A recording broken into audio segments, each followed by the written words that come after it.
Farming has never been easy. Farmers have to face a host of challenges, the most difficult of which is dealing with the uncertainties of nature.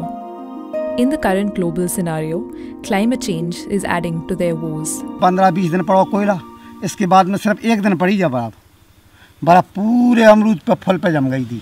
ये सब बर्फ से मारा गया जी सब। 59 साल की उम्र में इतनी जितनी यहाँ से बर्फ जमी थी इतनी कभी नहीं जमी। If Salim Khan had been practicing monocropping like most farmers do, his losses would have been a lot more severe. Agroforestry and multi-cropping helped him spread his risk. His fields still have many healthy crops and trees, despite some of his produce getting adversely affected by the heavy frost.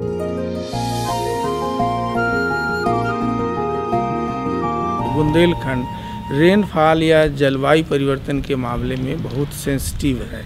यहाँ temperature बहुत जल्दी boost up कर जाता, बढ़ जाता है, बहुत जल्दी डाउन होता है।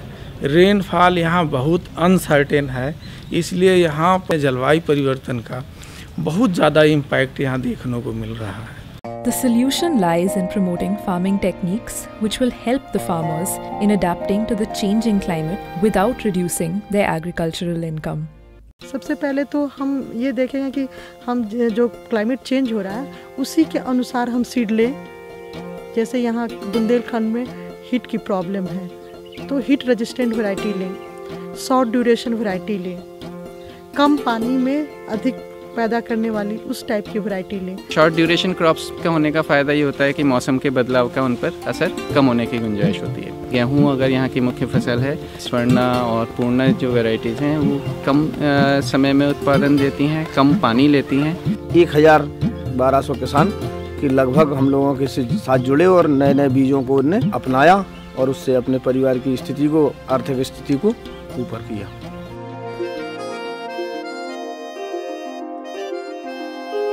Development Alternatives has been promoting the adoption of barley, a water-efficient crop. As compared to wheat, which requires 6 cycles of irrigation, barley only needs 3. इसमें जो आपके खाद डलते हैं जैसे यूरिया, DAP, इनकी 50% मात्रा कम हुई है। जो लागत है उसकी गेहूं की अपेक्षा 50% कम है। जो गेहूं की तुलना में इसका उत्पादन 1 से 20% ज़्यादा निकलता है और मार्केट प्राइस भी 20% ज़्यादा मिलती है।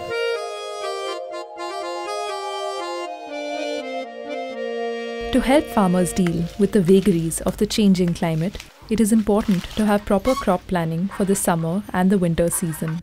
वो खरीफ में ये है कि अगर बारिश लेट हुई या बारिश बहुत ज़्यादा हुई या बारिश बहुत कम हुई तो उनके लिए क्या प्लान होना चाहिए। तो अगर बारिश ज़्यादा हो गई और प्लाव नहीं कर पाए तो मेरे हिसाब से बाजरा, ज्वार, मक्का लगा दीजिए। साल भर के लिए उसको ड्राई फॉडर जानवर के लिए मिल जाएगा।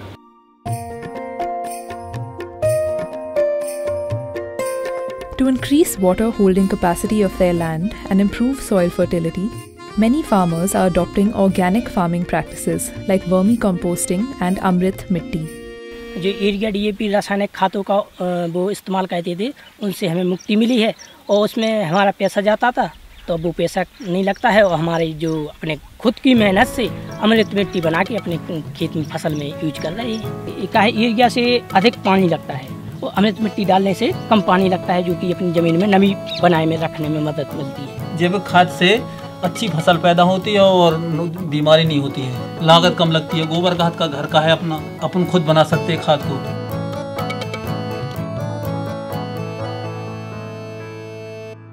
Green shade nets are also being promoted in Bundelkhand to help farmers grow cash crops like vegetables to increase their adaptive capacities.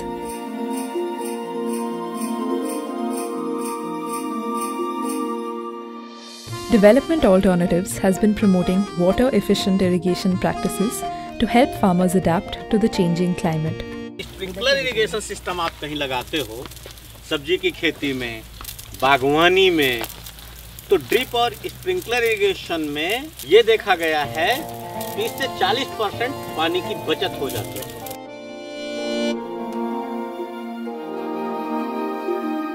Line sowing and dry sowing are other sustainable agricultural practices that farmers need to adopt.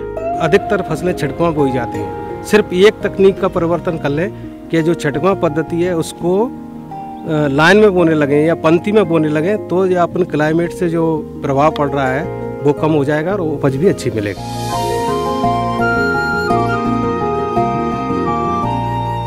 I think what is important now is to ensure that these experiences and lessons get properly mainstreamed and integrated into state-level policies, programs, as well as practices and budgets. I think this is one way of really promoting climate resilience across the country. Through these climate resilient farming techniques, many farmers have achieved enhanced productivity and incomes. Such adaptation measures are helping vulnerable communities withstand the impact of climate change and create a better future.